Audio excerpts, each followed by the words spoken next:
বাংলার আকাশে ভয়ঙ্কর ঝড়ের আভাস দিয়ে রেখেছিলেন রায়হান রাফি। জানিয়েছিলেন দিনের যে কোনো সময় আসতে পারে তুফানি ঝড়, তাই দরজা জানালা বন্ধ করে ঘরের ভেতর অবস্থান করতে বলেন তিনি।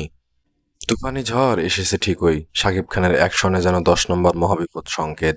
ভয়ে জড়সড় অনুরাগীরা। প্রকাশিত 1 মিনিট 21 সেকেন্ডের টিজারে শাকিব যেভাবে হাজির হয়েছেন সেভাবে আগে কখনো দেখা যায়নি তাকে। তবে এই লুক যে ভারতীয় ছবি থেকে ধার করা তা খানিকটাই অনুমেয়। কেজিএফ এর ইয়াশ ও এনিমেলের রণবীর কাপুরের সঙ্গে মিল খুঁজে পাওয়া যায়। নিঃসন্দেহে বলা যায় পরিচালক এই দুই সিনেমার অনুকরণে তুফানের টিজার বানিয়েছেন। টিজারে শাকিবের পরনে ছিল স্যুটবুট, ঘন দাড়ি ও লম্বা চুল, হাতে সিগারেট, ঠিক যেন কেজিএফ এর রকি ভাইয়ের মতোই।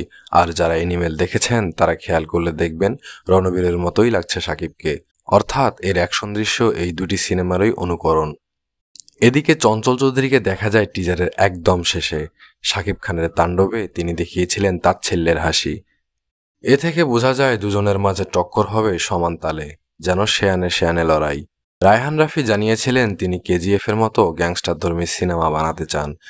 তাই তুফানের গল্প কস্টিউমে এই ছবির ছায়া থাকলেও অবাক হওয়ার কিছু নেই। তবে অনুকরণের মাঝে কতটা নিজের মৌলিকত্ব তুলে ধরতে পারেন সেটাই এখন দেখার বিষয়।